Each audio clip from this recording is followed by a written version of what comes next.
Bueno, en este trabajo práctico era todo laboratorio, ¿sí? Hacíamos varias experiencias. Y ahora tienen todo en los videos, ¿sí? Porque los compañeros han logrado hacer todos los videos de esas pruebitas y que las tenían ahí, presentadas en el trabajo práctico, y también las tenían en el aula virtual para verlas. La idea era que las pudieran ver antes de hacer el trabajo práctico. De alguna manera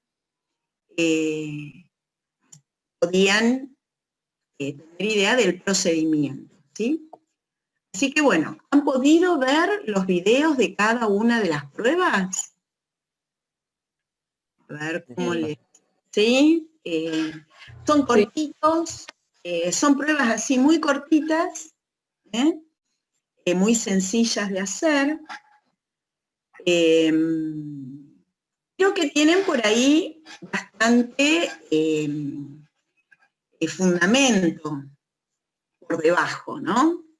Entonces nos vamos a dedicar un poco a eso en este trabajo práctico, no solo a escribir el procedimiento. No voy a pasar los videos otra vez, eso lo miran ustedes las veces que quieran, pero más que nada vamos a tratar de conectar esa observación que hacemos de una experiencia con el fundamento fisiológico de cada una de esas pruebas que hacemos. ¿Cuál es la información que nos dan acerca de un proceso y qué podemos hipotetizar cuando tenemos resultados que no entran en el rango de variación normal? ¿Está? Entonces, este ya es uno de los laboratorios que uno por ahí tiene bastante, en forma bastante frecuente en la práctica clínica, ¿sí? Entonces, va a ser de bastante utilidad que podamos entender estos fundamentos. Bueno, en primer lugar, tenemos una serie de medidas de bioseguridad que igualmente vamos a conversar un momentito acerca de ello. Si bien uno no fue al laboratorio, no estuvo manipulando sangre, pero en estas pruebas tenemos que manipular material biológico. Para esos casos se requieren algunas medidas de seguridad cuando hay manipulación para evitar el contagio de enfermedades que puedan transmitirse por estos materiales biológicos. Bueno, evidentemente con todo lo que está sucediendo con el COVID, las medidas de protección actualmente exceden obviamente lo que está descrito en este párrafo, ¿sí? Pero bueno, es un buen momento como para hablar un poco de estas normas de bioseguridad. El hecho de que uno esté trabajando con material biológico obliga a que consideremos que esas muestras, que esos materiales pueden ser potencialmente infectivos.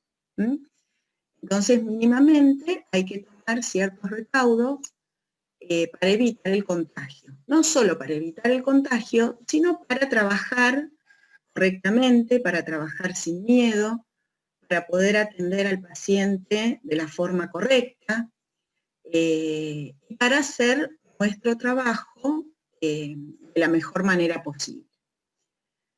En el caso particular de los laboratorios que hacemos nosotros cuando estamos usando en la facultad, básicamente requeríamos que ingresaran con guardapolvo y con guantes descartables. Y la otra condición es que en el lugar de laboratorio no se puede comer, no se puede tomar mate, no se puede tomar ninguna bebida, obviamente, bueno, no se puede llevar nada a la boca. Estas medidas son las básicas. En los lugares en donde hay manipulación de muestras, debemos tener una vestimenta adecuada para evitar que si hay algún derramamiento, algún accidente de ese material biológico, no tengamos un contacto directo con la piel, o los ojos, o la boca, o la nariz, que serían los lugares por donde esos posibles patógenos pudieran ingresar.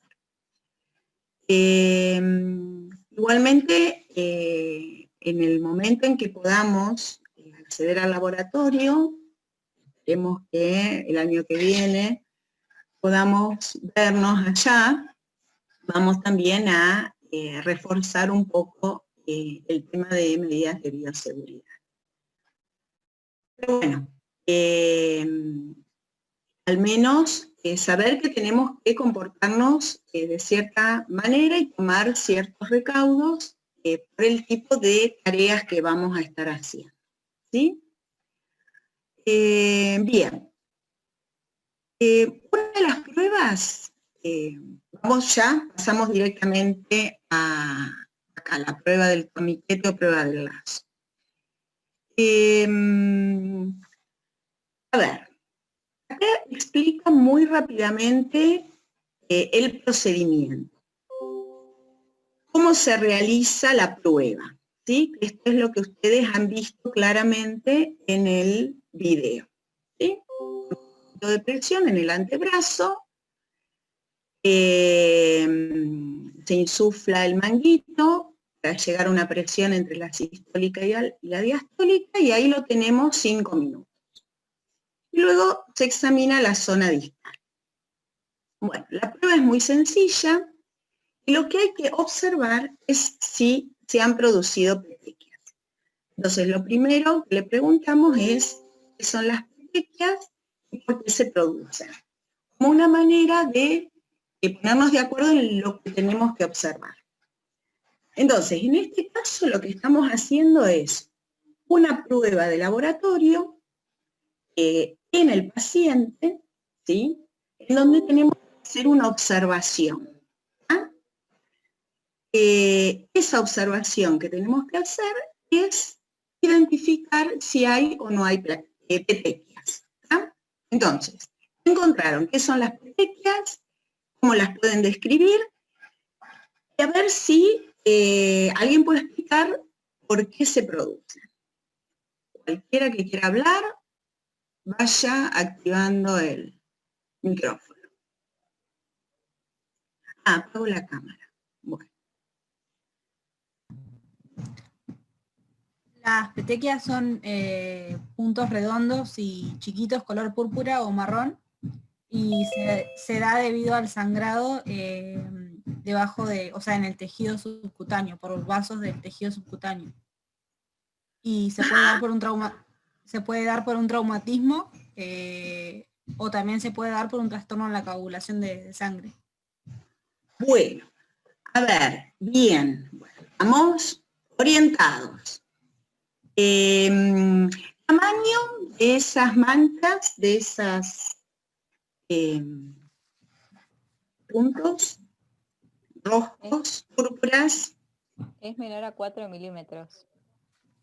Menor a 4 milímetros. Bueno, a ver. Porque lo distingue eso en el libro con la púrpura, o sea, con la enfermedad de púrpura. Sí, enfermedades, no nos metamos con enfermedades, porque la enfermedad púrpura, por ahí es la denominación de una entidad patológica. ¿Ah? Bueno, a ver, dale. Son microhemorragias que que miden de 1 a 3 milímetros y se Ahí produce va. por la extravasación de los ¿Se glóbulos rojos. producen por? La extravasación de los glóbulos rojos hacia el intersticio. Bueno, ahí vamos, ¿sí? Por ahí tienen, por eso, son bien chiquitas, ¿sí? A veces uno las puede asemejar a la cabeza de un alfiler, ¿sí? Son de color rojo, son de color púrpura, y se producen, como bien dicen, por la extravasación de glóbulos rojos al intersticio, ¿sí? En el tejido subcutáneo, próximos a la superficie de la piel. ¿Ah? Entonces, conectando esto con lo que vieron la clase pasada con Silvia, ¿podrían ubicar o localizar el tipo de vaso sanguíneo en el cual se está produciendo esta ruptura? ¿En los capilares venosos? En un capilar continuo. Bueno, a nivel de un capilar o a nivel de un vaso pequeño, ¿sí? Porque el tamaño de esa extravasación, el tamaño de esa zona púrpura es pequeño. ¿Ah? Si se rompiera un vaso más grande, ¿sí? Una arteria pequeña, una vena pequeña, estaríamos teniendo una extravasación de mayor cantidad, ¿bien? De sangre. Por lo tanto, la manifestación va a tener un área mayor. ¿Está? Entonces, las petequias son pequeñas, están bien en el tejido subcutáneo y se deben a esta ruptura de vasos de pequeño calibre, ¿sí? Capilares y vasos de pequeño calibre. Vamos a la extravasación de glóbulos rojos a través de estos vasos de pequeño calibre que se han roto. ¿Estamos hasta ahí? Bueno, entonces, ¿qué es lo que me permite hacer esta prueba? ¿O qué puedo evidenciar con esta prueba? Entonces, acá lo que yo les pido es que empecemos a hacer el siguiente ejercicio.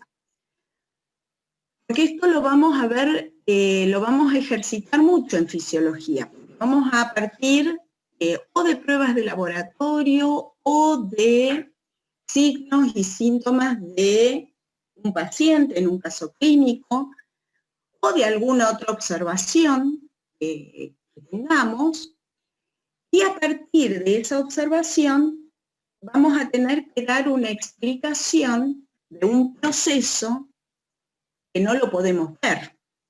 ¿Ah? Lo que vemos son las petequias y lo que sabemos es el procedimiento que hicimos en el paciente. Pero todo lo que ocurre a nivel, en este caso, de capilares y vasos de pequeño calibre, lo tenemos que imaginar y lo tenemos que explicar con terminología adecuada, de acuerdo a lo que la teoría dice o expresa como un conocimiento científico acerca de ese proceso. Entonces, vamos a tratar de, es decir, la prueba de laboratorio me va a servir para conectar de alguna manera la teoría, lo que dice la bibliografía, con lo que yo me imagino y con lo que puedo observar en el paciente. ¿Sí? Entonces, cuando acá les pregunta, ¿qué se evalúa por este método? Una cosa es cuál es la entidad que se va a evaluar o qué proceso se va a evaluar, y otra es el fundamento, ¿sí? En el video, en todos los videos, los chicos ya les resolvieron todo, porque tienen la primera parte, es el fundamento de todas las pruebas. Así que ahí lo tienen muy claro.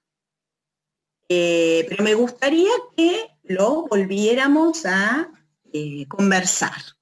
Así, si a alguno le queda una duda entre cuál es el fundamento y cuál es la utilidad de la prueba, o qué es lo que se evalúa con la prueba, lo podamos distinguir ahora, ¿sí? Bueno, Analía dice ahí la fragilidad capilar. ¿Qué es lo que se evalúa por este método, fragilidad capilar, Analía? Bien. Una de las cosas que se evalúa es la fragilidad capilar. Bien. Bueno, ¿y qué otra cosa se puede estar evaluando? La tendencia a la hemorragia. A ver. Bueno, por eso, vamos a tratar de empezar a elegir las palabras que usamos, ¿sí? Y esas palabras que usamos tienen que tener relación con la teoría, ¿sí? Con lo que sabemos de hemostasia primaria, plaquetas, bueno, todo lo que hace a este tema. Entonces, evaluamos fragilidad capilar y evaluamos también, como dice Grecia, función plaquetaria, ¿sí? Porque si el vaso se rompe, las plaquetas funcionan bien, y hay suficiente cantidad de plaquetas, la cantidad de petequias que van a aparecer van a estar dentro del rango normal. ¿Estamos?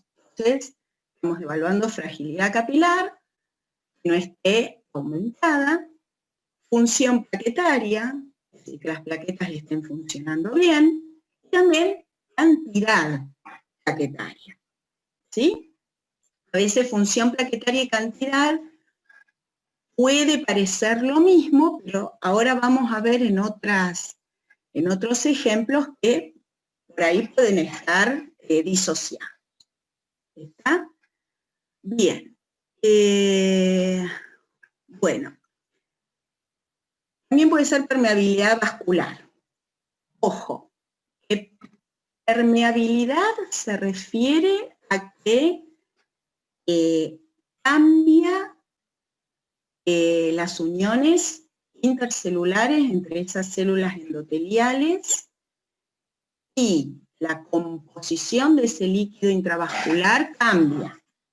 Es decir, si antes ese vaso retenía las proteínas dentro del espacio intravascular, cuando cambia la permeabilidad, ahora las proteínas pueden salir.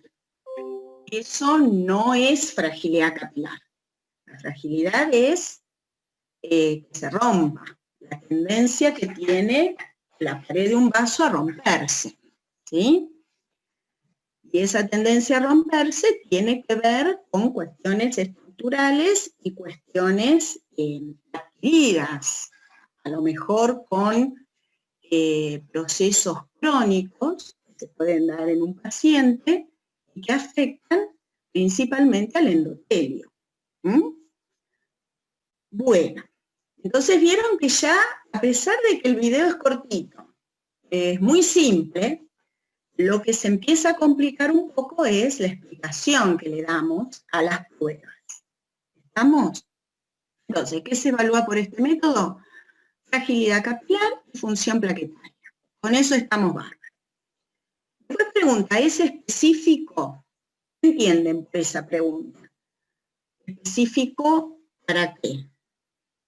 Si ya pueden ser 2, 3 cosas las que me generan el cambio, no es específico. Si no es específico quiere decir que el resultado lo puedo asociar inequívocamente con una causa. Bien, entonces, como hay muchas cosas de las que depende esta fragilidad vascular, no es específico, ¿está? Pero me da información, que después yo tendré que seguir buscando información a través de otros parámetros para poder analizar el cuadro general. ¿Sí? Muy bien. ¿Cuáles son los valores normales? A ver si aparecieron en el video o los buscaron. ¿Hasta cuántas petequias puedo considerar como normal ver en esta prueba? Hasta 10 petequias. Muy bien, perfecto, estamos todos de acuerdo. Bueno, y ahora viene, que no está puesta acá, la pregunta de cuál es el fundamento de la prueba. Entonces, ¿cuál es la base fisiológica que explica lo que está sucediendo durante el procedimiento y que me explica el resultado obtenido? A ver cómo lo podemos expresar. De acá, lamentablemente, tenemos que haber leído un poco del tema, ¿sí? Entonces, si no sale, no importa, pero vamos a intentar ver cómo lo podemos explicar, ¿sí? A ver, ¿quién se anima? O aunque sea, ahí, reproducir lo que dice el video. O a ver cómo se lo imaginaron ustedes. Pero una cosa es, a ver, lo que quiero diferenciar, y esto lo vamos a trabajar con más detalle después en la unidad que viene. Lo que queremos lograr es que lo que ustedes se imaginan que pasa, lo contrasten con lo que dicen los libros que pasa realmente. Porque eso es lo que está validado y eso es lo que está estudiado y lo que está probado científicamente. ¿Ah? Entonces ahí tenemos que hacer la conexión. Y en eso nos vamos a dedicar todo el año a hacer ese trabajito. ¿Sí? Así que bueno, a ver, ¿cómo funciona esto? ¿Cuál es el fundamento de esta prueba? A ver. Alguien que abra el micrófono y diga algo. ¿Por qué ponemos el manguito de presión? ¿Por qué elevamos la presión entre la sistólica y la diastólica? ¿Por qué lo dejamos 5 minutos? ¿Qué está pasando con todo ese procedimiento? A medida que ustedes lean el procedimiento, se tienen que ir imaginando lo que pasa en ese lugar que ustedes describieron, que era el lugar en donde estaba ocurriendo la extravasación. ¿Sí? A ver.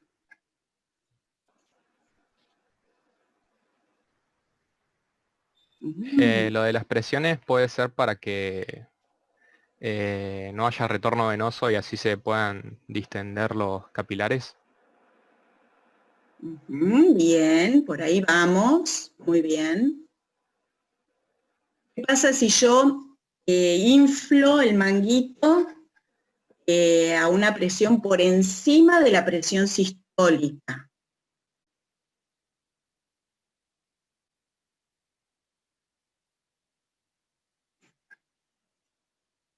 No le va a llegar sangre, es como que se genera una fuerza externa tan grande que corta la circulación, impide, bien, ahí está, se corta el flujo, ¿sí? Eso cuando inflo el manguito por encima de la sistólica, corto el flujo. Y si lo inflo a una presión por debajo de la diastólica, no estoy haciendo ningún cambio hemodinámico, ¿sí? Entonces la fijo en un valor entre la diastólica y la sistólica. Y las chicas que hacían el video pusieron un valor, porque ellas, bueno, ya habían medido cuánto les dio la sistólica y la diastólica, eso lo vamos a ver en los prácticos que vienen. Pero bueno, fijaron el manguito a una presión de 100 o 110, ¿sí? Y ahí lo dejaron 5 minutos. Entonces, como dijo Dillman, bueno, no, cortar el flujo no. Generamos una disminución importante del retorno venoso. Y entonces, ¿cómo seguimos el razonamiento? A ver. Si se genera esa disminución de retorno venoso, ¿qué pasa con esa sangre que está en el antebrazo? No sé si lo llegan a ver en el video, pero bueno, por eso es lindo hacer las pruebas en el laboratorio, ¿no? ¿Qué se imaginan que le pasará al brazo? A veces tenemos que cortar antes de los 5 minutos la prueba, porque ¿qué pasará ahí en el antebrazo? Queda sin movilidad. Se hincha también. Y ahí ya me asusto, si no se le no mueve el brazo. Disminuye la perfusión tisular. Sí, eso bueno, microscópicamente, ¿no? Bueno, se obstruye el retorno venoso, disminuye también la perfusión, porque estamos comprimiendo en gran medida la llegada de sangre, estamos comprimiendo las arterias, ¿sí?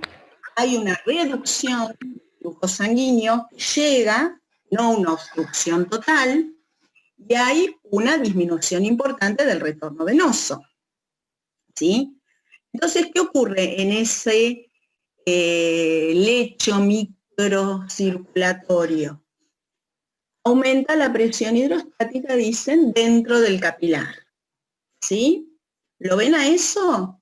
Después Isaac dice que se distiende la superficie epitelial del capilar. A ver si se distiende. Aumenta la presión hidrostática dentro del capilar y la pared capilar se distiende. ¿Está? Se estira, ¿sí? Bueno, Antonella acá dice, ¿se produce vasodilatación? Me leyó el pensamiento. A ver. Por eso es importante ubicarse a dónde estamos. Están hablando de capilar, Franco también habló de capilar, y Antonella hablaste de vasodilatación. ¿A dónde te ubicaste vos, Antonella, para decir que hay vasodilatación?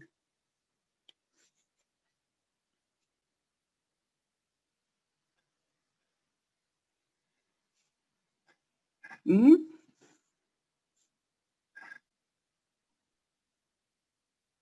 Es que si se habla de capilar, o sea, vasodilatación a nivel capilar no se podría pensar porque los capilares no tienen fibras musculares. Perfecto. Y en todo caso, se estaría regulando la vasodilatación o una vasoconstricción por los esfínteres precapilares. Bueno, bien. Entonces ahí ya nos pusimos de acuerdo en algo importantísimo. Cuando estamos en el capilar, no podemos hablar de vasodilatación ni vasoconstricción. ¿Está? Hablamos de distensión del capilar, ¿sí? Y si esa distensión supera determinado límite, o si el capilar es frágil, porque ya tiene una estructura alterada, o es endotelio, tiene alteraciones por alguna enfermedad crónica, esa distensión generada por el aumento de la presión hidrostática lo va a romper, ¿sí? Y al romperlo van a aparecer esas petequias. Esa es una explicación que podemos dar y es coherente, ¿sí? Con lo que sabemos de microcirculación, con lo que sabemos de intercambio capilar, con lo que sabemos de obstruir o generar una fuerza externa para disminuir el flujo sanguíneo y el retorno venoso. ¿Pero qué otra explicación podemos dar? A ver si pudieron hacer la conexión con los trabajos que leyeron ahí para la unidad temática 3, para armar el trabajito.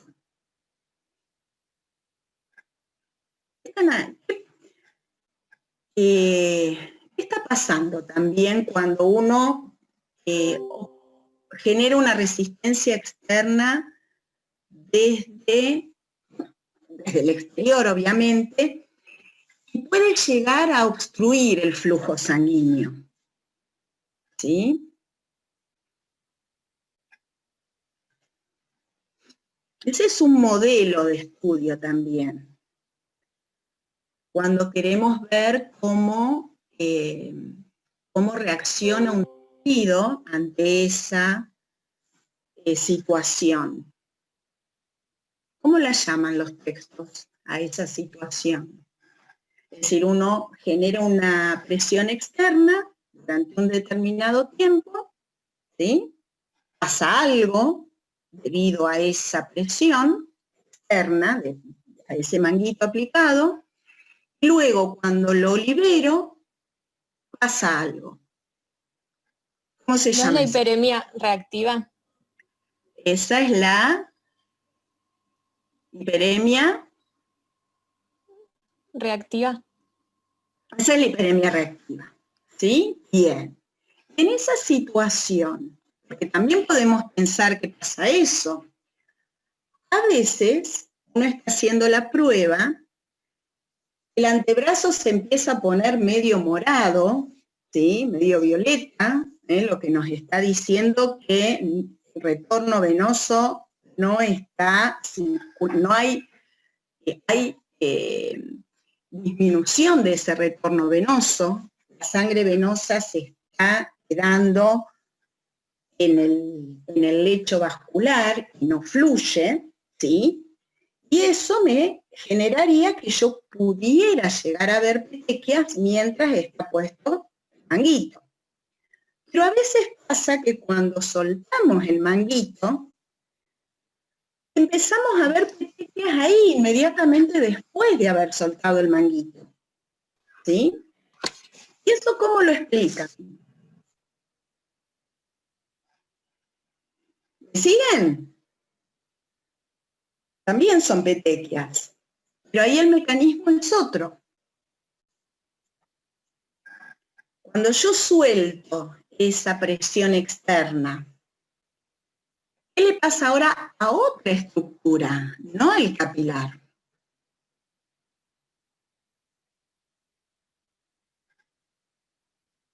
¿Te animás, María Sola, a explicar lo de la hiperemia reactiva?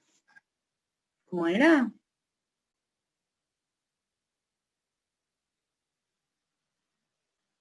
No.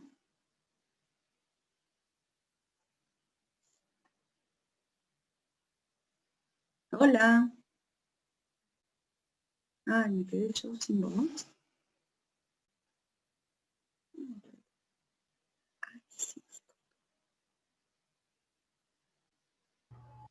Hola. Profe, sí, profe, se escucha bien. Ahí vuelvo. Estoy volviendo. Esperen. La escuchamos bien igual. Ah, ¿sí? Bueno, Sí, bien, sí. porque acá se me fue la pantalla, ahí vuelvo. Bien, bueno, no, quedaron en silencio. ¿Me siguen? ¿O voy muy complicado? A ver, Franco, no sé, produciría. ¿Querés abrir el micrófono, Franco, y decirlo? En la hiperemia reactiva lo que pasaba era que cuando se liberaba, digamos, la presión externa que estaba obstruyendo el sistema, había un aumento muy repentino del flujo sanguíneo porque los metabolitos vasodilatadores que estaban trabados se liberaron, entonces como que al regularizarse el flujo al mismo tiempo se dilata el vaso. Algo más o menos así, no me acuerdo muy bien. Bien, bueno, está encarado, bien. Entonces Eidilman dice el incremento transitorio de ese flujo sanguíneo que sigue a un breve periodo de isquemia. Perfecto. Entonces podemos suponer también que mientras yo tuve apretado el manguito esos 5 minutos, que no le estaba llegando sangre a todo ese lecho vascular, ¿qué pasó en las arteriolas debido a la acumulación de esos metabolitos vasodilatadores, como ser cuáles? ¿Qué cosas empezaron a acumular? El óxido nítrico. A ver, bueno, justo ahí. Potasio. Potasio, a ese me gusta más. ¿Qué otro? Más fácil, más inmediato. Sodio, Ese. cloro, ¿puede ser? Y No. no. Si no Dióxido le de carbono. dióxido de carbono, esa, bien. Entonces se acumulan esos metabolitos que van a provocar, mientras está apretado el manguito, van a provocar que la arteriola, ¿qué le pasa? La arteriola por acción de esos metabolitos. Ahora en la arteriola, se habló de la arteriola, ¿por qué se llaman? Se vasodilata, se relaja el músculo liso, ¿sí? Y con esa vasodilatación lograría llegar más flujo, pero no llega más flujo, porque tengo el manguito apretado todavía, ¿sí? Pero la arteriola queda vasodilatada, esta queda con un diámetro mayor. En cuanto yo suelto el manguito, ¿qué pasa? El flujo sanguíneo aumenta repentinamente, pero porque tengo la arteriola vasodilatada, ¿sí? Y ese aumento repentino del flujo sanguíneo, ¿podría lesionar la pared de estos capilares? ¿Podría provocar esa ruptura de estos vasos más pequeños? Si el flujo sanguíneo ejerce una presión hidrostática mayor a la que el capilar puede soportar, supongo que sí. Exacto. Mayor de la que el capilar puede soportar. Vos mismo lo dijiste, no todos los capilares son iguales, en los distintos lechos los capilares van a tener distintas resistencias porque resisten distintas fuerzas hemodinámicas, características de cada tejido, y además los capilares en distintas personas también van a funcionar distinto, ¿sí? Entonces, fíjense que esta prueba yo podría ver las petequias, bien, mientras está apretado el manguito, y las voy a ver ahí distales, en ese círculo que habían dibujado las chicas con fibrón en el brazo del voluntario, o incluso las puedo llegar a ver cuando retiro el manguito, ¿sí? Entonces ahí también tengo que estar atento a ver que se pueden producir petequias por esa generación de un flujo sanguíneo muy aumentado una vez que uno retira el manguito. ¿Está bien? Bien. Cuando una persona... Bueno, ahí sí, porque hay un aumento de la presión, ¿sí? Hay un aumento de la presión craneana durante el vómito. Y eso puede provocar aparición, o bueno, el enrojecimiento y aparición de petequias. Sí, sí. Bien. Bueno, entonces, ¿vieron cómo costó sacar el fundamento? ¿Sí? Porque tenemos que pensar en el proceso, tenemos que pensar en el lugar, tenemos que pensar en las cosas que cambiaron, la situación hemodinámica que cambió, y cómo ese planteo que yo hago se correlaciona con la observación que estoy haciendo, ¿sí? Con el procedimiento. Bueno, lograr describir los fundamentos de las distintas pruebas de laboratorio es una de las cosas más difíciles de fisio. Entonces, por eso, vamos a tratar de ir haciéndolo con las pruebitas más sencillas que tenemos, porque a medida que después se complican, los fundamentos se van haciendo más completos, pero es la idea y es lo lindo del fisio, porque nos permite correlacionar lo que uno ve con lo que nos dicen los libros. La imagen que yo tengo de lo que está pasando ahí a nivel microcirculatorio, a nivel tisular o a nivel sistémico. Bueno, ¿alguna pregunta con la prueba del lazo? Por eso se la llama también la prueba de torniquete, porque en realidad el manguito de presión puesto en una presión alta está funcionando como un torniquete, ¿sí? Bien. Profe, yo tengo una duda. Sí, dale. O sea, para clarificar, entonces, sí. Si a mí me aparece una petequia mientras está puesto el manguito, se Sí. debe a un aumento de la presión hidrostática en el lecho capilar. Claro. Cuando aparece la petequia después de retirar el manguito, se debe a lo que explicaban los compañeros de los metabolitos vasodilatadores en la arteriola.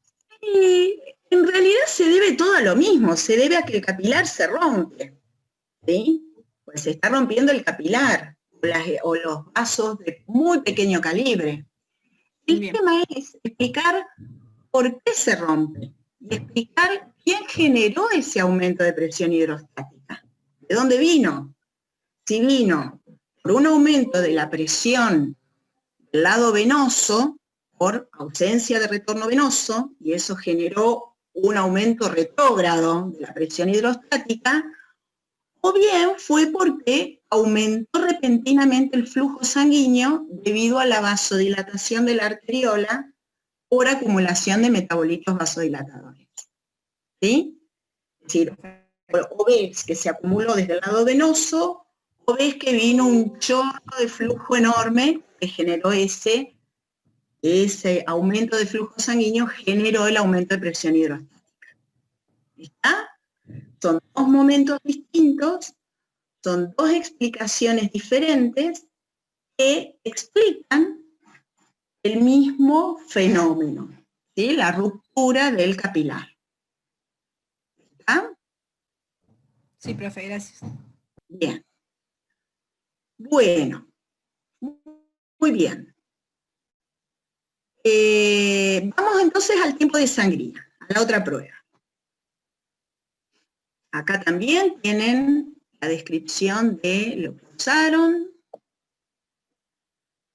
Y otra pregunta, ¿por qué, volviendo a ese, por qué no se hace más grande? ¿O por qué queda esa lesión o esa petequia de un tamaño pequeño? Si hay ruptura del capilar, mayor o menor ruptura, pero hay. ¿Por qué está limitada la extravasación de sangre?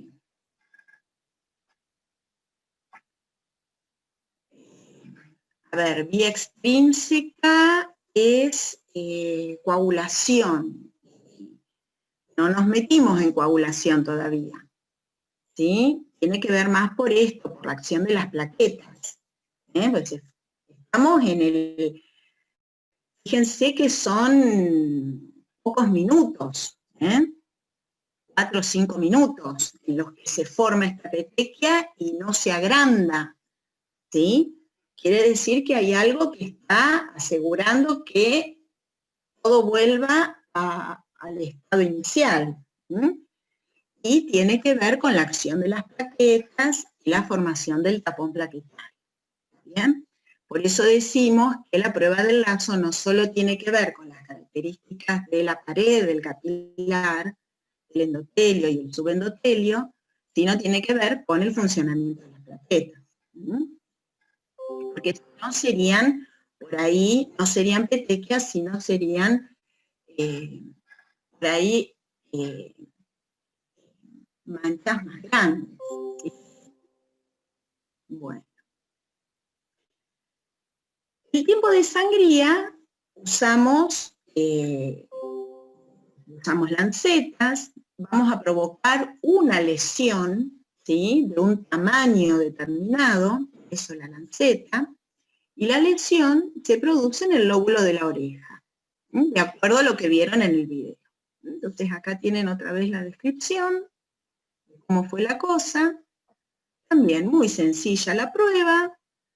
Se desinfecta el lóbulo de la oreja, se pincha y se larga el cronómetro. Y a partir de los 30 segundos se empieza a secar la gotita que se forma. ¿Sí? Cada 30 segundos se va secando y cuando deja de mojar el papel, se corta el cronómetro y se toma el tiempo.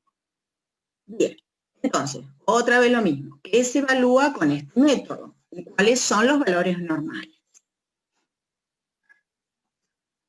Específicamente, acá es ya un poco más específico lo que vamos a evaluar. ¿Sí? Igualmente puede haber varias causas que lo generen. ¿Sí? ¿Pero qué estaría evaluando este método? Lo que se estaría evaluando no es el tiempo que demora en formarse el tapón plaquetario. Perfecto, esa es la respuesta. El tiempo que demora en formarse el tapón plaquetario. Bien. Por eso lo hago, por eso está estandarizado. Bueno, ¿cuáles son los valores normales? Se encontraron. Creo que los chicos lo pusieron bien claramente también. Ay, no pongan coágulo, que no estamos hablando de coagulación. De 1 a 4 minutos, 1 a 4 minutos. Perfecto. En el lóbulo de la oreja es 1 a 4 minutos. ¿Sí? Bien. Y lo que les decía, que no hablen de coagulación, porque no formamos todavía el coágulo. La coagulación la vamos a evidenciar minutos más tarde, y cuando el grado de lesión del vaso sea de mayor tamaño. Cuando son lesiones pequeñas, en el caso de la prueba del lazo o el tiempo de sangría, con la formación del tapón plaquetario, la hemorragia detiene, ¿sí? Entonces no habría formación de un coágulo de fibrina, ¿sí? Eso lo vamos a tener cuando se lesionan vasos más grandes. ¿Ah? Por eso se usa el lóbulo de la oreja, porque nos aseguramos que ahí vamos a estar rompiendo en capilares, vasos de pequeño calibre, cosa de evidenciar, cosa de evaluar qué etapa de la hemostasia, qué parte de la hemostasia, de acuerdo a cómo se clasifica tradicionalmente. La hemostasia primaria. Que es la que se inicia con la ruptura del vaso y que finaliza con la formación del trombo plaquetario. Es lo que dijeron perfectamente. Y eso demora entre 1 o 4 minutos. ¿Sí? Y ahí se termina. Y ahí se logra detener la extravasación de sangre. ¿Sí? Y esa hemostasia primaria tiene a su vez varios pasos para llegar a la formación de ese tapón plaquetario. ¿Cómo ocurre o qué pasa entre la lesión y la formación de ese tapón plaquetario? Nombrarlos, no más. Eso nos va a ayudar a describir el fundamento del método. Sería lo de la vasoconstricción, adhesión, agregación. Perfecto. Ah, bien. Esas 3 fases, o esos 3 procesos están involucrados en esta hemostasia primaria. Sí. ¿También se podría incluir a la activación como un paso más? ¿Activación de qué? De las plaquetas. Bueno, sí, ¿dónde la activarías? A ver, agregá la activación plaquetaria y ubicala entre estos procesos que mencionamos recién. Lesión del vaso. Luego sería la adhesión, después la activación y luego la agregación. ¿Y quién se adhiere? ¿Y a dónde? Al colágeno del subendotelio. Bien. ¿Quién se adhiere al colágeno del subendotelio? Las plaquetas mediante las glucoproteínas de su membrana. Bueno, y esa adhesión, ¿sí?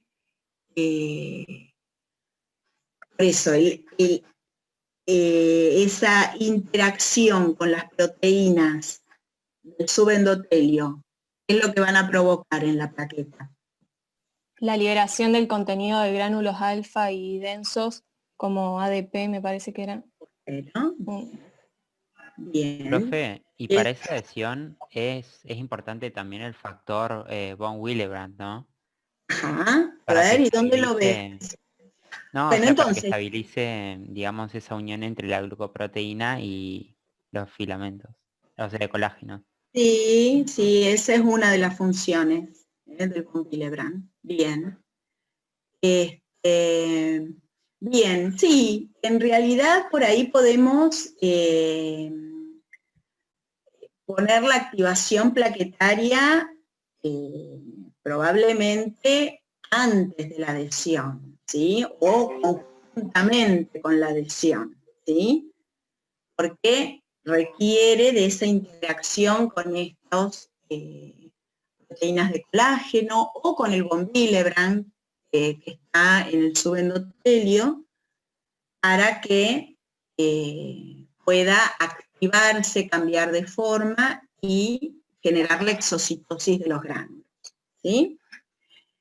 Hay factor von Willebrand en el subendotelio y también hay factor von Willebrand en los gránulos de las plaquetas, ¿sí? Entonces, el que está en el subendotelio ayuda a esta adhesión y a esta activación plaquetaria.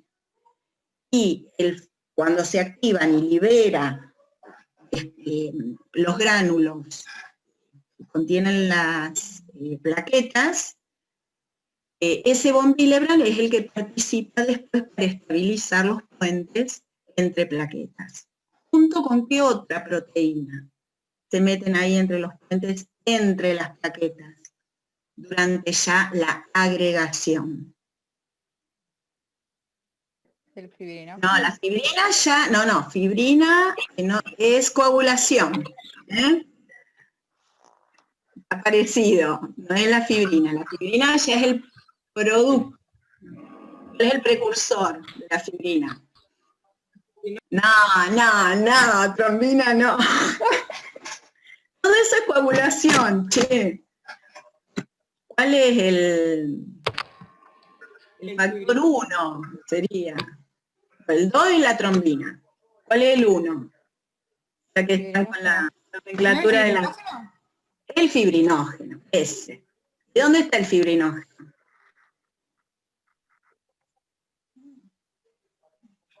¿De dónde sale el fibrinógeno? El von Willebrand sale de las plaquetas o en el subendotelio. El colágeno está en el subendotelio. ¿Y el fibrinógeno dónde está? En la sangre, en el plasma. ¿Sí? Bien. ¿Y de dónde viene? ¿Quién lo fabrica el fibrinógeno? ¿El endotelio? No, el hígado. Ahí está, es una de las proteínas plasmáticas más importantes en este caso, ¿sí? Es la más abundante también, es la que a partir de la cual se va a formar el coágulo de fibrina. Pero eso es hemostasia secundaria.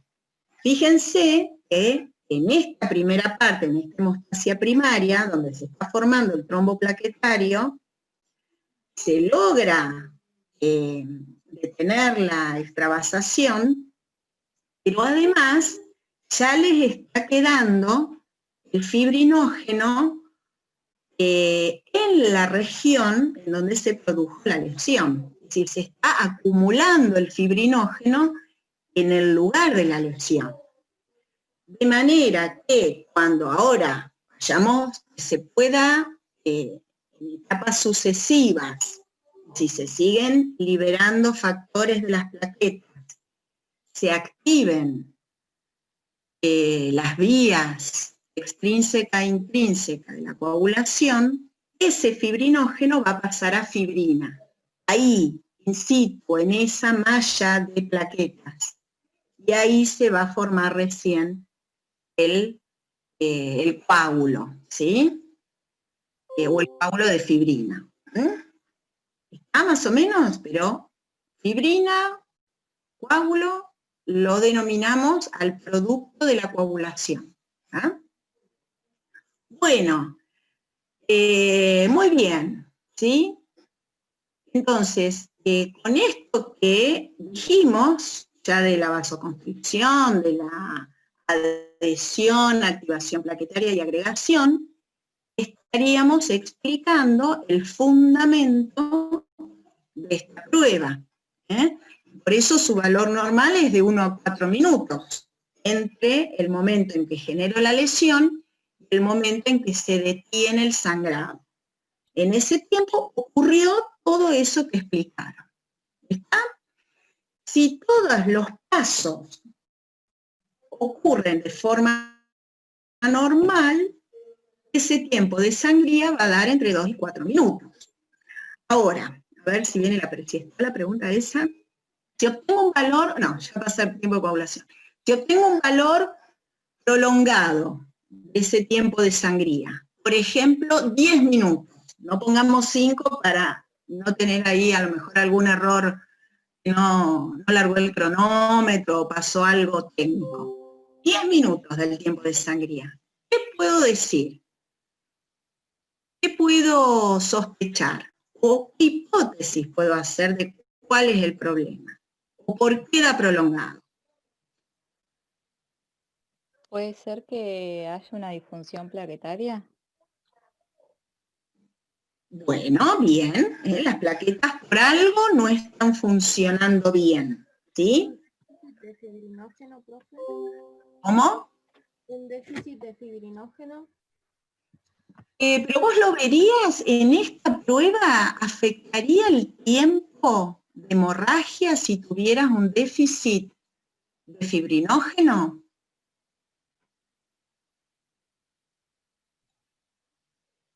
A ver, ¿qué piensan los demás?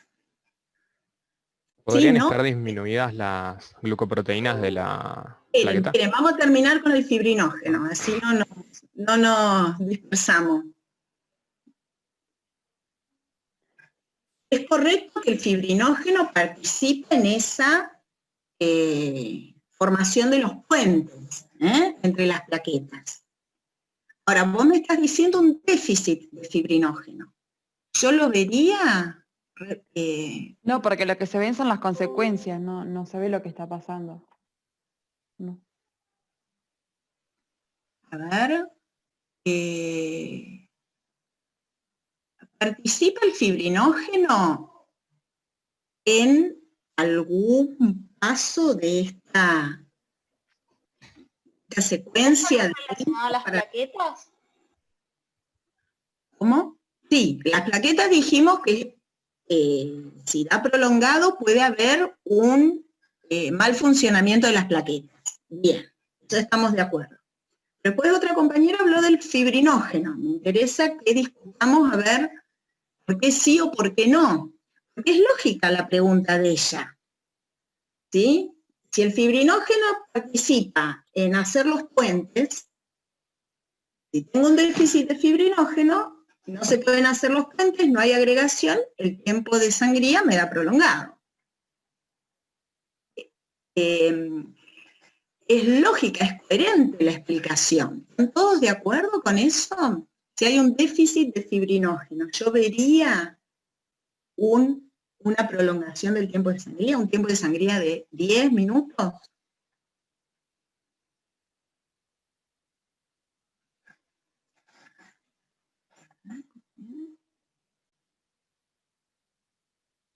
el fibrinógeno participa en la agregación, es la unión entre plaquetas. En la coagulación participa el fibrinógeno, sí. A ver, justamente durante el proceso de coagulación se generan las enzimas o los complejos enzimáticos que van a transformar el fibrinógeno en fibrina. ¿Bien? El fibrinógeno que se va a transformar en fibrina es ese que está atrapado entre las plaquetas. ¿Sí? ¿Me siguen hasta ahí? Pero no respondimos la pregunta inicial. Esto es lo que a mí me gusta, estas discusiones. ¿Sí? A ver quién puede aportar otra visión. Bueno, yo les digo que no, que un déficit de fibrinógeno, no prolonga el tiempo de sangría, pero sí, a lo mejor va a dar un tiempo de coagulación prolongado. ¿Quién me puede dar una justificación de eso?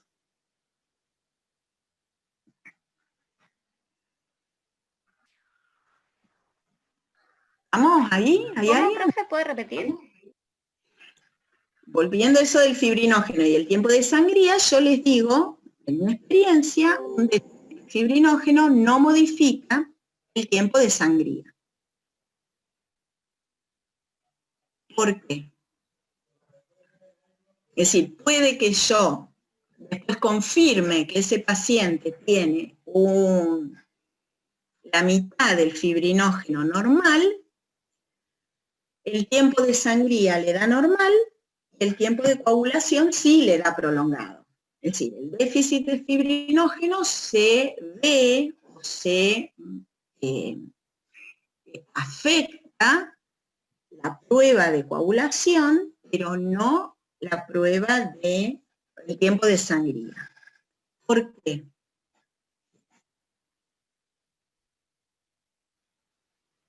No es tan importante. Profe, puede estar, o sea, por ejemplo, si nosotros tenemos bajo el fibrinógeno, igual la sangría, o sea, sería corto el tiempo de sangría porque, o sea, ¿cómo sería? El espasmo vascular se daría igual también por la acción del tromboxano que libera la plaqueta. Sí. O sea, como que si nosotros tuviéramos poco fibrinógeno, igual se seguiría liberando tromboxano 2, entonces se sigue dando la Está bien, pero vascular. sí, pero el tiempo, ¿cuánto dura el espasmo? Es decir, ¿el espasmo es inicial, claro. todo el tiempo de sangría? No. Ah, bien, justifica los primeros segundos, los primeros 30 segundos, un minuto, pero no el total. Después, en ese resto de tiempo, tenés que llegar a armar el tapón plaquetario, ¿sí? Y eso es la hemostasia primaria. Profe, puede ser que no afecte lo que sería el tiempo de sangría, porque para la agregación plaquetaria no es necesario solamente el fibrinógeno, sino que también está el factor de von Willebrand que permite la agregación plaquetaria y entonces se pueden llegar a formar igual los tapones. Sí, bien. El von Willebrand está bien. ¿Y cuánto fibrinógeno creen que se necesita para armar el tapón plaquetario? En esta prueba.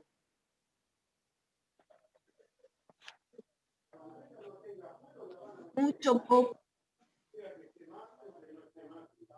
Poco. ¿Por qué? Poco. Entonces, poco supongo. Bien. Vuelvan entonces al procedimiento. Están generando una lesión con una lanceta en el lóbulo de la oreja. Es decir, la lesión que generan es mínima, es muy pequeña. Entonces, la cantidad de fibrinógeno que necesitan para que se formen, es decir, el fibrinógeno en la hemostasia primaria participa ayudando a la agregación plaquetaria, formando esos puentes entre plaquetas, y nada más. Pero es tan chiquita la lesión que necesito una mínima cantidad de fibrinógeno. Y por más que tenga un déficit de fibrinógeno plasmático, es tan poco lo que se necesita por la extensión de la lesión que implica la prueba, no me va a repercutir si hay poco, porque se necesita muy poquita cantidad. Ahora, si la lesión es mayor, o si hago un tiempo de coagulación, probablemente ahí vea claramente que el tiempo está prolongado. ¿Sí? Bueno, por eso les digo que hemostasia ya es un tema re lindo para que vean que los procesos ocurren en determinados lugares, con determinados tipos celulares, con determinadas señales químicas, ¿sí? Y que cuando uno lo estudia desde el laboratorio, con pruebas, ya sea en el paciente, como estas dos, o pruebas in vitro, está estudiando una partecita, ¿sí?, de todo ese proceso. Entonces nos tenemos que imaginar qué es lo que está pasando en el tubo o qué es lo que está pasando en la oreja del paciente. ¿Ah? Bueno, muy bien. Entonces, el tiempo de sangría prolongado básicamente se da por una alteración de la función plaquetaria. ¿Cuál puede ser? Sí. Y que esa función plaquetaria sería principalmente los receptores que tiene esta plaqueta para el fibrinógeno, que serían como los receptores de... Sí, pero no es el más frecuente. No es el más frecuente. El más frecuente es las señales de activación que se dan entre las plaquetas, ¿sí? O entre el vaso y la plaqueta. Y ¿qué señal potente que la nombraron recién?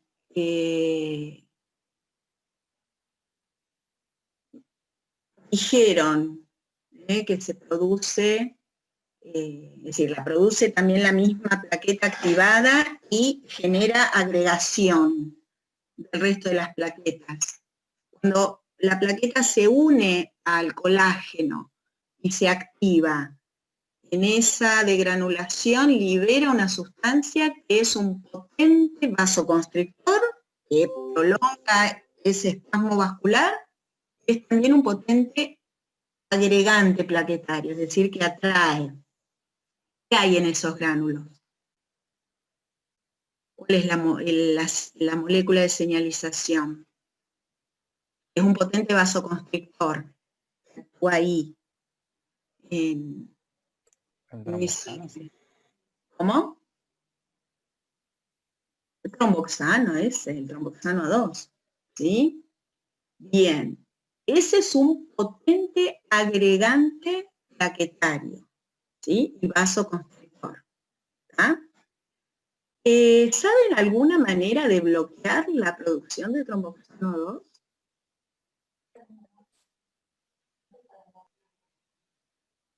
¿Al alcance de todos? La aspirina. Bien, la aspirina. Una persona que toma aspirina, tiempo de sangría prolongado. ¿Sí? Porque está bloqueando la síntesis de tromboxano A2, por lo tanto la plaqueta se adhiere, degranula, pero no libera tromboxano, porque tengo bloqueada la síntesis con el ácido acetilsalicílico. Y por lo tanto no se puede terminar de formar el tapón plaquetario. Y ese tiempo de sangría a lo mejor me da 7, 8 minutos. ¿Sí? Bien, entonces eso simboliza claramente la función plaquetaria. En fisiología raramente vamos a centrarnos en cuestiones genéticas, es decir, en alteraciones genéticas de receptores o de proteínas para explicar un fenómeno. Siempre van a ser alteraciones reversibles o alteraciones que vienen del medio externo. Y eso provocan la modificación o de las señales o de la comunicación intercelular, intracelular, y eso provoca una determinada respuesta. ¿Sí? Bien, esa es una, que las plaquetas no estén funcionando bien. Y la otra causa de un tiempo de sangría prolongado, ¿cuál puede ser?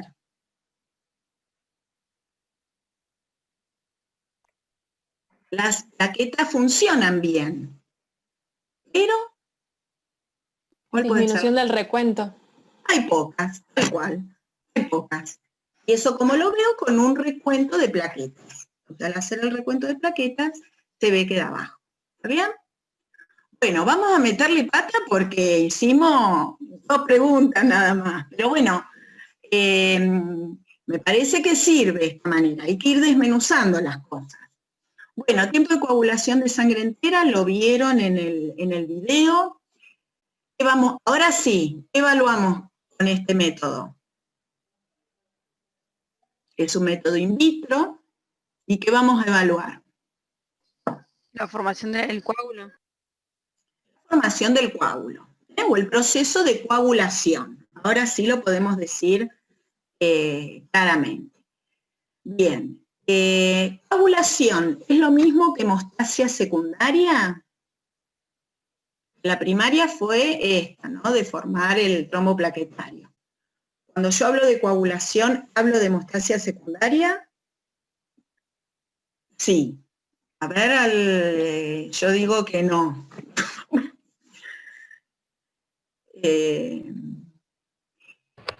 La hemostasia secundaria, a ver, ¿cómo? Es la última fase de la última. La coagulación es una parte de la hemostasia secundaria, ¿sí? Porque después de formar el coágulo, ¿qué sigue? La reparación del tejido, a través de factores de crecimiento y señales del tejido subendotelial. Y después, ¿qué otra fase falta? Una vez que la fibrinolisis, una vez que el tejido se repuso, se reconstruyó, hay que desarmar el coágulo. Así que esas 3 fases son las que forman la hemostasia secundaria.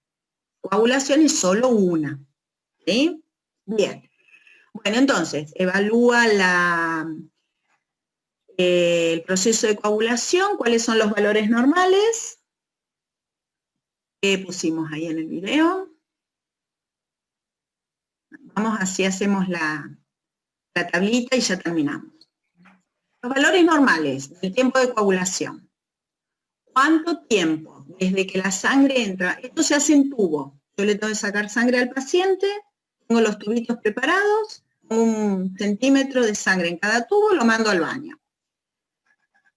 Bien. De 4 a 8 minutos. 6 a 8 minutos, 4 a 8 minutos. La bibliografía indica entre 5 y 15 minutos. ¿Sí? Entre 5 y 15 minutos. Entonces, ¿es sensible la prueba? Sensible quiere decir, ¿puedo con esta prueba detectar fácilmente, en forma altamente probable, una alteración del proceso? No. Porque es tan amplio el rango, entre 5 y 15 minutos, por ahí me da 10 minutos, yo digo que la prueba es normal y sin embargo tiene el déficit de algún factor. Pero con esta prueba no lo puedo detectar porque es poco sensible. ¿Sí? Exacto. Tiene que ver con el rango de variación interindividual. Este valor normal. Es muy amplio. Sin embargo, para nosotros, para entender el proceso de coagulación, es útil hacerlo. En el laboratorio, aparte, es una prueba sencilla y ven bien que se forma el coágulo. ¿Llegaron a ver claramente en el video que lo dan vuelta al tubo y la sangre no desliza? ¿Lo vieron bien? Es decir, se forma bien el coágulo. ¿Tá? Bueno, buenísimo. Cuando uno les pregunte en esta prueba de coagulación cuál es el fundamento, acá van a tener que recurrir a toda la teoría de las vías de activación de los distintos factores que se van activando sucesivamente hasta llegar a la activación de la trombina. Y esa trombina es la que después actúa sobre el fibrinógeno para pasarlo a fibrina. ¿Sí? Es decir, todo el soporte teórico de esta prueba son las vías de coagulación. ¿Está? No nos detenemos ahí en eso, así podemos ver la tabla. Pero tienen que hacer el mismo trabajito que hicimos con las otras dos pruebas. ¿Sí? Bueno, la retracción del coágulo, lo vieron también en el video, más o menos entre 1 y 2 horas después de haber coagulado, estando a 37 grados el tubo, el coágulo se achica, ¿sí? Se retrae.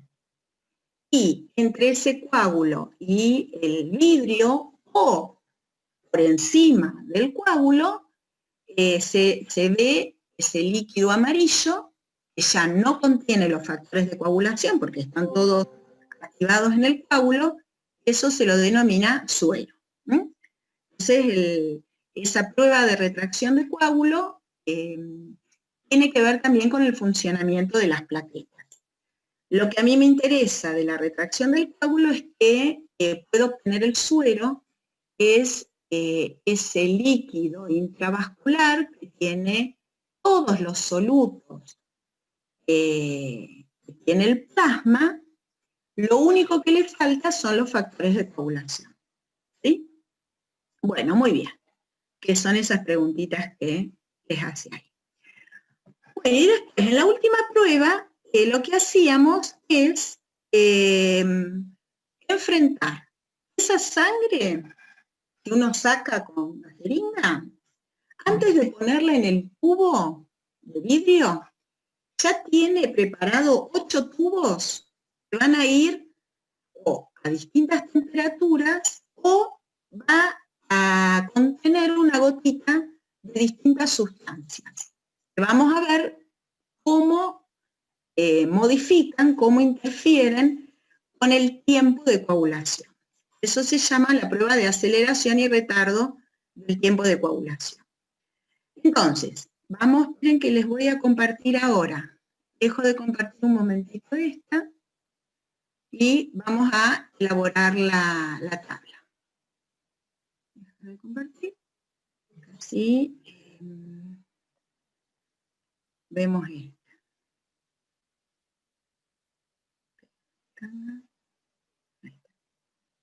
Bueno, compartir pantalla. ¿Ven ahí? No, profe. No, profe. ¿Ahí no se ven? Ahí sí. Ahora sí. Bueno, así la podemos completar. Y les van quedando los valores a ustedes. Miren que vamos a ampliar un poquito. Bueno, ¿se entiende el fundamento? Aparte lo vieron también en el video. Es lo mismo que el tiempo de coagulación, nada más que en vez de usar 2 tubitos, usamos 8 para hacer los distintos tratamientos. ¿Sí?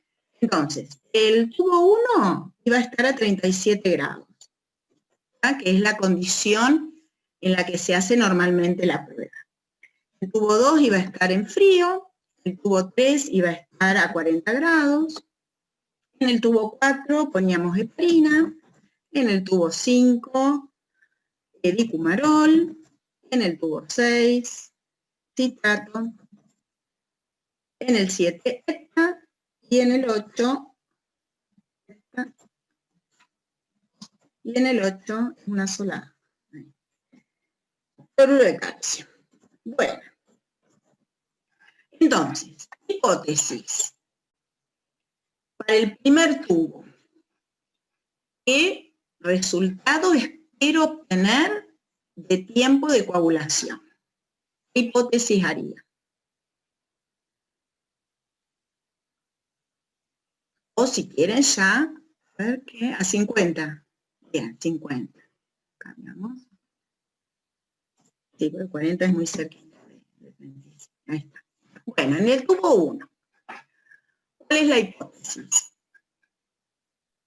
¿Que coagula en un tiempo promedio? Sí, yo diría coagula en un tiempo normal. ¿Sí? Sí, perdón. Un tiempo normal es un tiempo que está en el rango, cualquier valor, pero que esté dentro del rango normal. Un resultado de 1 a 4 minutos, no, Isaac. 1 a 4 era el otro, el de la oreja. ¿Sí?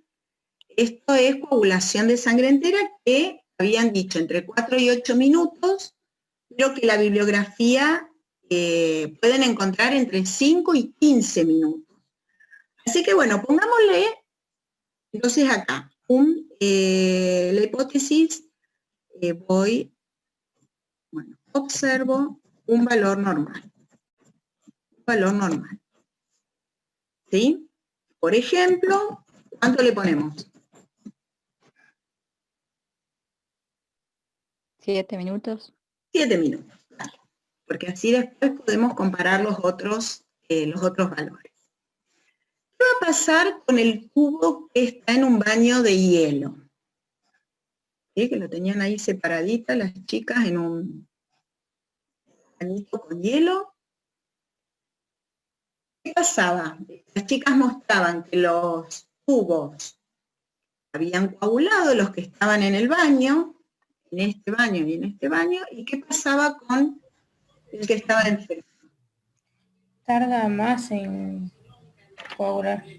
Bien, entonces este tubo tarda más. ¿Te animás a hacer una hipótesis justificada de por qué decimos que tarda más en coagular?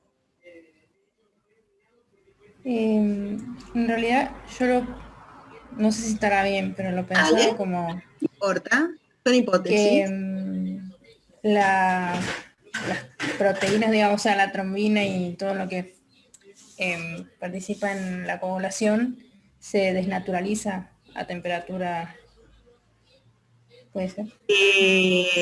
No, ¿Profe? no, desnaturalizar en frío no. Se desnaturalizan en general por calor. ¿Sí? Más de 60 grados. 70. Claro, pero disminuye la actividad de las enzimas. Y cuando vean justamente el fundamento del tiempo de coagulación, estudien las vía extrínseca y vía intrínseca, van a ver que todo lo que se va formando son enzimas que van a activar a otro precursor que está inactivo y lo vuelve activo. Y así se hace una cascada de activación enzimática que termina por activar la trombina. ¿Sí? Si el medio, si esa sangre, el tubo con sangre lo pongo a 4 grados, frío, la actividad de esas enzimas, ¿qué va a pasar? Disminuye. Por lo tanto, va a tardar más tiempo en formar el coágulo. Bueno, ¿qué tiempo le ponemos?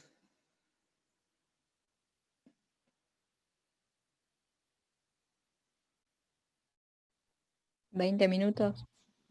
20 minutos, bueno. Muy bien. Bien, a 50 grados, ¿qué va a pasar? Acá se calientan, pero a una temperatura en la que todavía no se desnaturalizan. ¿Sí? Entonces, siguiendo el mismo razonamiento que dijimos antes, ¿qué pondría? ¿Coagula también a un valor normal o no? Bueno. Un poco más rápido en realidad. Bien. Coagula. Coagula a un valor normal, pero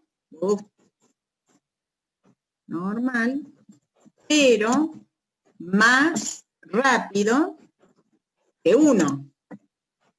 Es decir, que el tubo 1. ¿Está bien? Porque el tubo 1 sería como mi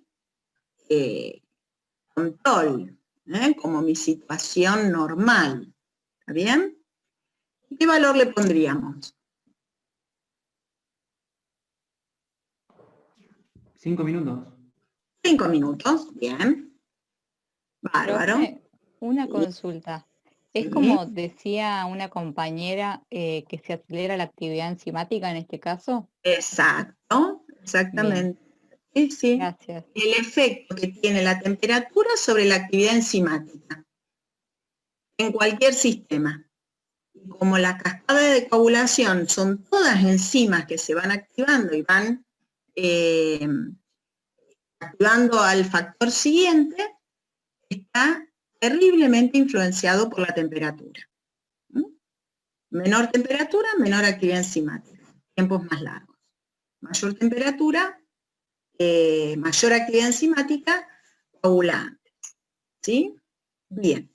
Entonces, cuando hagamos acá el mecanismo de acción, el fundamento, estos son fenómenos físicos. La temperatura es una señal física, un fenómeno físico. Entonces el fundamento o el mecanismo de acción que van a poner acá es que se acelera o se retarda la actividad enzimática. ¿Sí? No hay ninguna sustancia en el medio para estos dos tubos. ¿Ah? ¿Qué pasa con el tubo con heparina?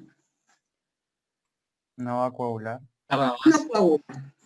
No coagula o coagula a un tiempo largo. No es lo mismo. No coagula. No coagula. No coagula. Bien, están seguros. Bueno. Con el dicumarol Tampoco va a coagular. Tarda un poco más. Sí, sí coagula. Un poquito.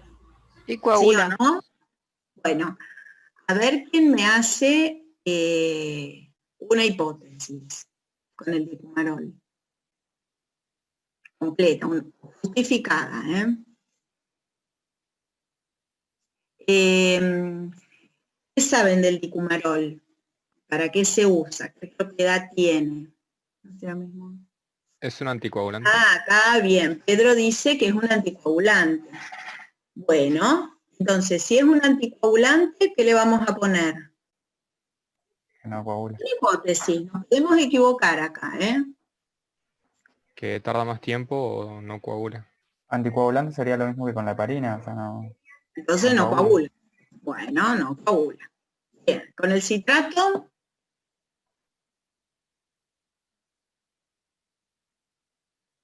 También es un anticoagulante, no coagula. El ETA también es un anticoagulante, no coagula. ¿El cloruro de calcio es un anticoagulante?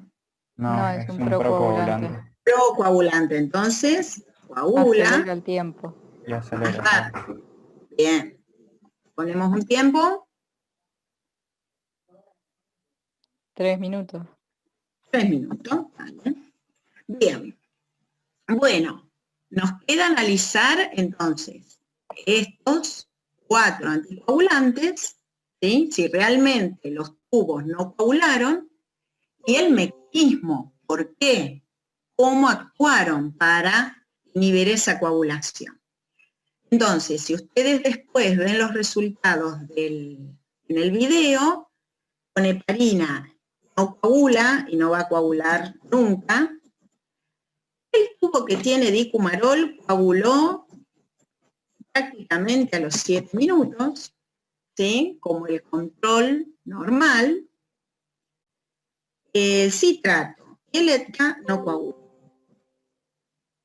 Entonces, vamos a ver los mecanismos. ¿Cómo hace la heparina para inhibir la coagulación? ¿Qué saben de la heparina?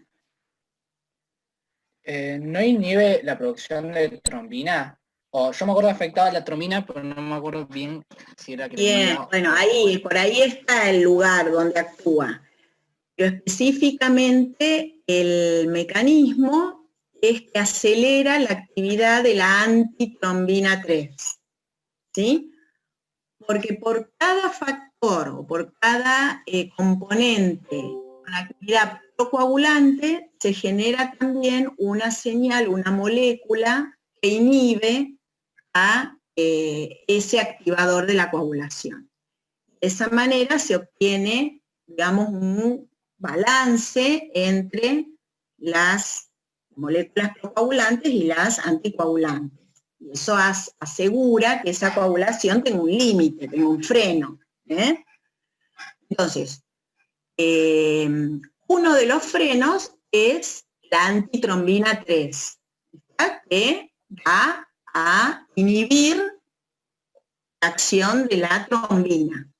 Y la heparina lo que hace es acelerar la actividad de esa antitrombina 3. Muy bien. ¿Y dónde está la heparina? Sí, está en un tubito, en un frasquito, pero naturalmente, ¿dónde la encuentro? En el hígado. No.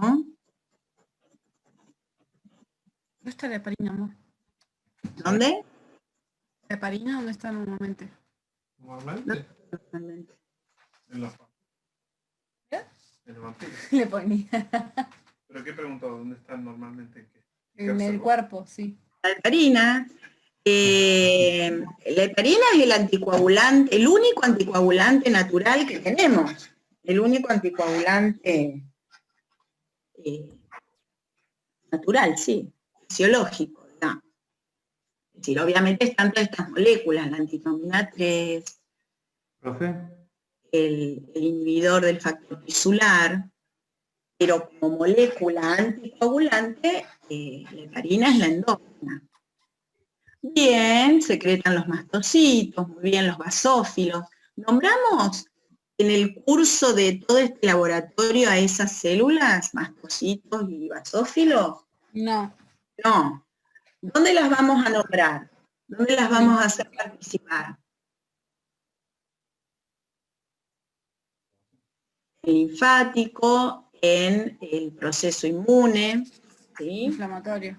El proceso inflamatorio. Así que ahí vamos a conectar un poco el proceso inflamatorio y va a haber una pata que va a estar controlando la coagulación también, ¿sí? A través de la heparina liberan estas células. Pero si no, ¿dónde está la heparina? De todo lo que dijimos, de todos los lugares que nombramos hasta ahora. No, qué huevo con la heparina. En la sangre. No, no está en la sangre, si no estaríamos anticoagulados permanentemente. ¿Dónde está el heparansulfato? En la matriz extracelular. Exactamente. De manera que cuando se rompe el endotelio y el colágeno entra en contacto con la sangre, también entra en contacto la heparina. Entonces fíjense cómo ambas señales siempre están presentes. Está presente la señal del colágeno que va a activar a las plaquetas y va a activar eventualmente todo el proceso de coagulación a través de la vía intrínseca, pero a la vez le ofrece o le muestra también la heparina que va a generar el freno. ¿Sí? Bien. Bueno, ahí está en el subendotelio entonces. Bueno, con el tema del dicumarol, dijeron que era un anticoagulante. ¿Y dónde está este dicumarol naturalmente? ¿Cómo, dónde lo encuentro? Vamos que terminamos.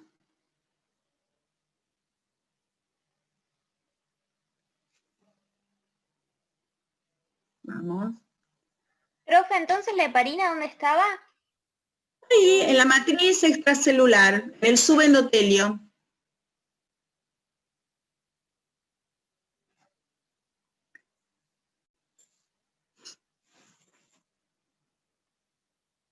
Bueno, el dicumarol es un medicamento, ¿sí? Después, bueno, si leen, por ahí se lo nombra como un anticoagulante, pero que sirve como tratamiento exógeno. Y el funcionamiento del dicumarol es que interfiere con la síntesis de factores, vitamina K dependientes que se fabrican en el hígado. ¿Sí? Los factores 2, 7, 9, 10 son los vitamina K dependientes. ¿Sí? Entonces el dicumarol lo que hace es inhibir la síntesis de esos factores, los cuales disminuyen, y al disminuir esos factores, el tiempo de coagulación baja, o se hace más prolongado, perdón, no baja, se hace más prolongado. ¿Está bien? Entonces, ¿por qué si yo puse dicumarol en el tubo y le puse el mililitro de sangre, coaguló igual? ¿Están ahí todavía? Sí, profe. ¿Es por la cantidad que se agregó o...? No. O sea, si yo agregara más...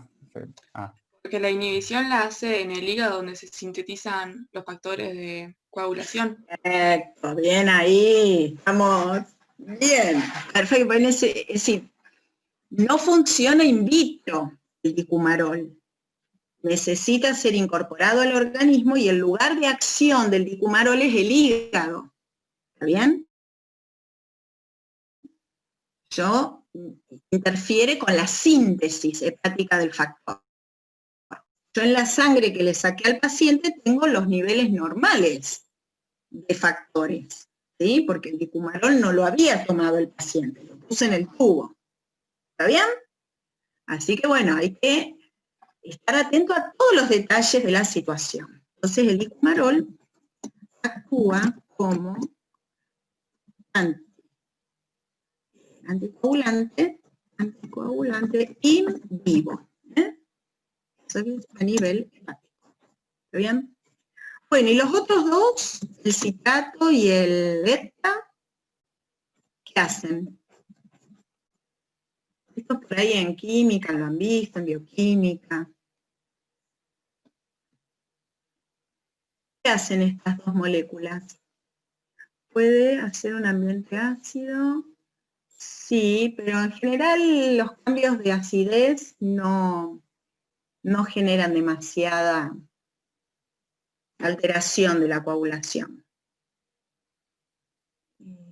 ¿Cómo es? Libera sodio. Sí, forman sales con el sodio. Bueno. Pero ¿a quién se unen en forma muy fuerte? Al calcio. Bien. Son complejantes del calcio. Y el calcio, ¿qué hace acá?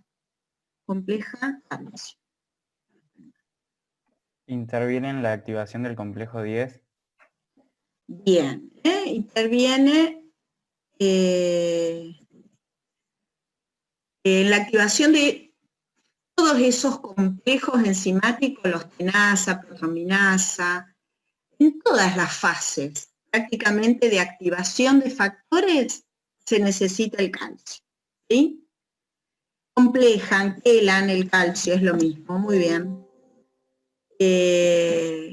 Entonces, secuestran el calcio, es otra forma de decirlo. Secuestran el calcio, desaparece el calcio de ese medio intravascular o extracelular, ahí en el contexto del trombo plaquetario, donde se está produciendo la activación de la cascada de la coagulación, y los factores entonces dejan de activarse por la falta de calcio. ¿Sí? Bueno, muy bien. Claro, es ya cuando se forman los complejos. Bien. Las dos primeras etapas sí son independientes, pero en forma relativa, intervienen en todas las etapas. Bien, entonces al no tener calcio, esa sangre no va a coagular. Sí. ¿Le puedo hacer una consulta? Sí. En el dicumarol dijo que solamente funciona en vivo, digo. Sí, en vivo. Entonces, ¿por qué coaguló al final? Porque no tengo ningún anticoagulante en realidad en ese tubo. Es decir, no lo clasifica como un anticoagulante, pero para que funcione como tal, el paciente lo tiene que tomar, se tiene que absorber a nivel intestinal, ir a hígado, inhibir la síntesis de factores, y recién después le tengo que sacar sangre al paciente. Está bien. Ahí voy a ver que no tiene menos cantidad del factor 2, del 7, del 9 y del 10. ¿Ah? Sí, sí. Pero si pongo el dicumarol en el tubo, no pasa nada. No veo esa acción. Mientras que el citrato y el ETA, puedo decir que son anticoagulantes in vitro. Estos dos, citratos y ETA, no los toma el paciente para anticoagularse, sino que los usamos en el laboratorio para evitar que las muestras de sangre se coagulen. Cuando tengo que hacer un hemograma, donde necesito contar los glóbulos rojos, blancos, plaquetas, no se me puede coagular. O sea, al tubo le pongo ETA. ¿Sí? Y esa muestra no se va a coagular nunca. Al tubo donde tengo que hacer una prueba de coagulación más específica, le pongo citrato. Centrifugo, separo el plasma, y cuando le vuelvo a agregar calcio en una dada cantidad, el fenómeno se vuelve a activar.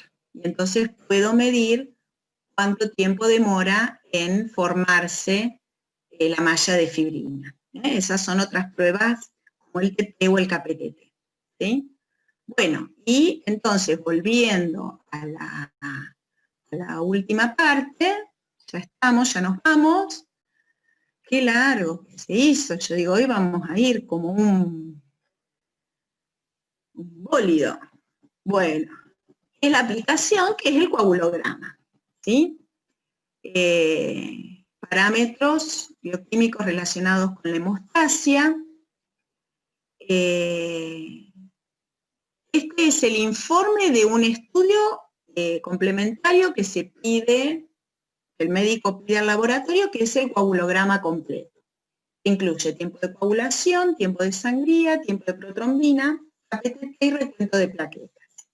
¿Sí? Entonces, parámetros bioquímicos relacionados con la hemostasia. ¿Cuál reconocen como parámetro bioquímico? Una cosa es el parámetro bioquímico y otra pruebas, ¿sí? ¿El recuento de plaquetas? El recuento de plaquetas, bien. Ese está relacionado directamente con hemostasia. Entonces ya vamos viendo que en la sangre tenemos plaquetas, glóbulos rojos y glóbulos blancos, ¿sí? Las plaquetas están relacionadas directamente con la hemostasia. Bien, y después las otras son pruebas, ¿sí? Pruebas que yo hago, algunas en tubo, pero hay otras que las hago en el paciente. Y entonces las podría considerar como parámetros también, ¿sí? Son características del paciente que estoy estudiando. Así que el tiempo de sangría también lo puedo considerar, ¿sí? Y tengo pruebas de coagulación. ¿Y qué más informa este coagulograma completo?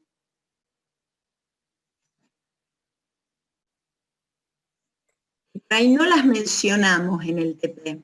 La KPTT es la que ayuda a evaluar la vía intrínseca.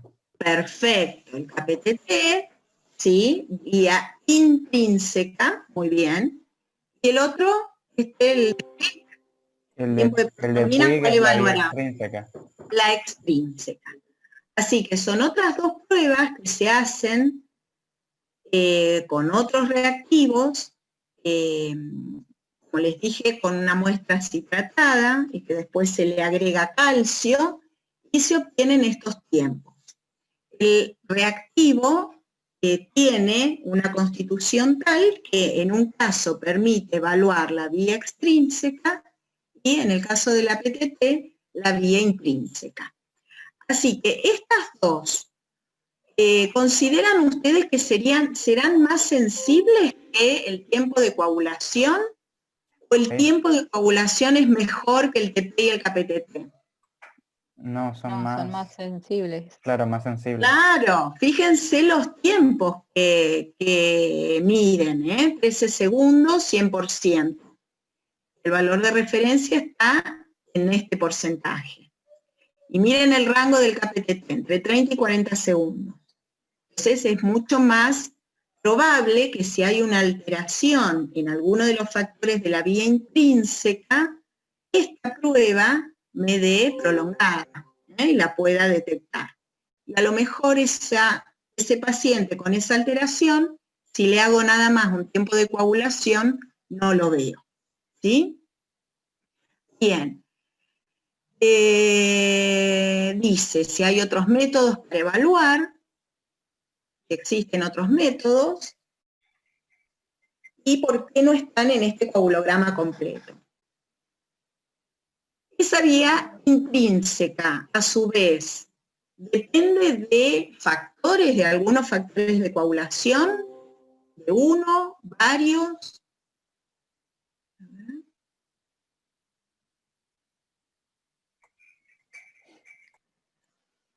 Depende de muchos factores de coagulación. 12, 13, 9, 8, 2, ¿sí? 10. Entonces, también se podrían evaluar cada uno de esos factores en forma individual. Sin embargo, este coagulograma completo, ¿cuál creen ustedes que qué utilidad tiene? Fíjense, me da el dato del tiempo de coagulación, me da el dato del tiempo de sangría, del recuento de plaquetas y KPTT. Si ustedes pudieran hacer de todo lo que estuvimos contando, de esa clasificación que hicimos de hemostasia primaria, secundaria, ¿qué podrían decir de este coagulograma completo?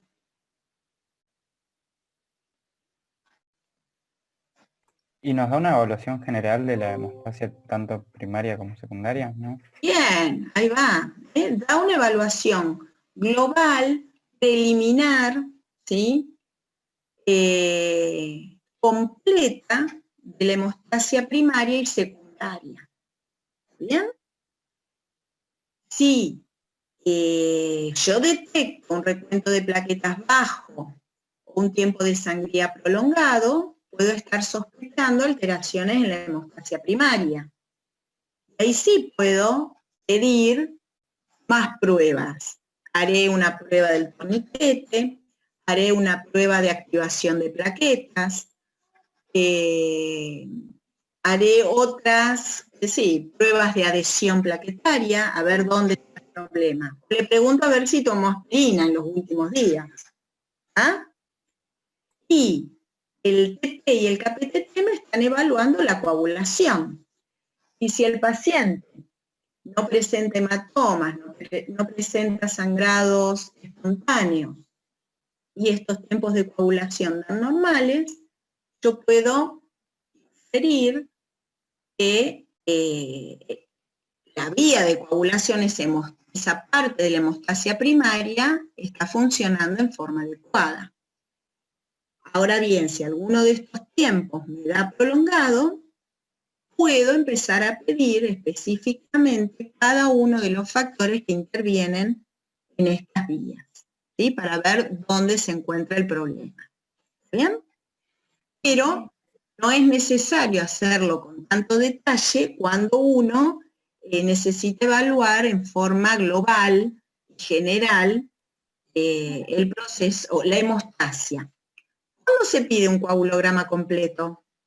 ¿Cuándo será que el médico necesita saber cómo está la hemostasia? Cómo el organismo responde ante una lesión en un vaso. Si vemos tiempos prolongados en los distintos parámetros. Va a dar tiempos prolongados en alguno de los parámetros. Bien. Y cuando el médico quiera asegurarse que esto esté bien, ¿cuándo les pidieron a ustedes un coagulograma? ¿Hicieron alguna vez algún coagulograma? Para el prep quirúrgico. No se puede hacer en una cirugía. En una cirugía, en un prequirúrgico, en una extracción dentaria a veces, que necesita, que el médico sabe que va a romper vasos, va a romper tejido, necesita saber si los mecanismos hemostáticos funcionan correctamente. ¿Sí? Bueno, muy bien. Vamos acá. Bien, bueno, listo. Antes de un par de la cirugía. Bien. Bueno, creo que estamos, ¿sí? Bueno, muy bien, chicos. ¿Alguna pregunta más? ¿O nos vamos? ¿Sí? Bien, bueno, pero vamos a ir exprimiendo la información que nos dan los estudios complementarios, ¿sí? Bueno, buenas noches, que descansen, nos vemos mañana. Gracias. Chau, chau.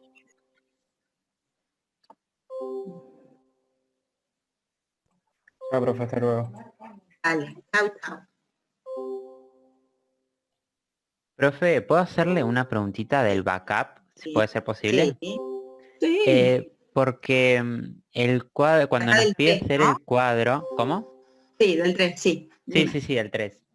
En el, dale.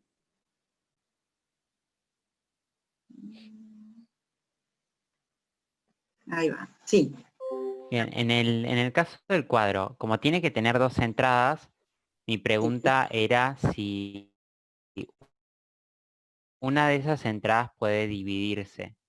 En el caso de la regulación metabólica, ahí nosotros, por ejemplo, tenemos a la hiperemia activa y reactiva. Entonces, en ese caso, mi pregunta era si dentro de lo que sería la regulación metabólica puedo hacer una subdivisión.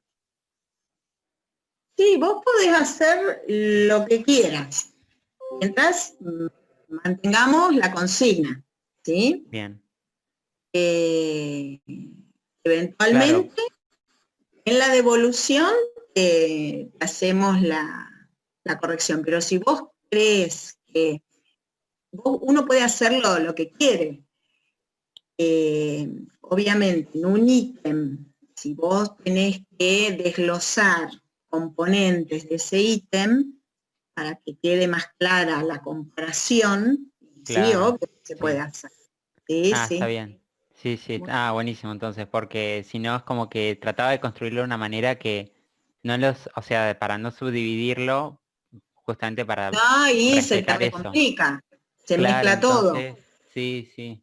Buenísimo. Claro. Entonces, Bueno, por eso la idea también es esa, es ver cómo ustedes, fíjate organizamos vos, la información. al tener que armarlo en un cuadro, lo estás armando también en tu cabeza, cómo lo estás organizando.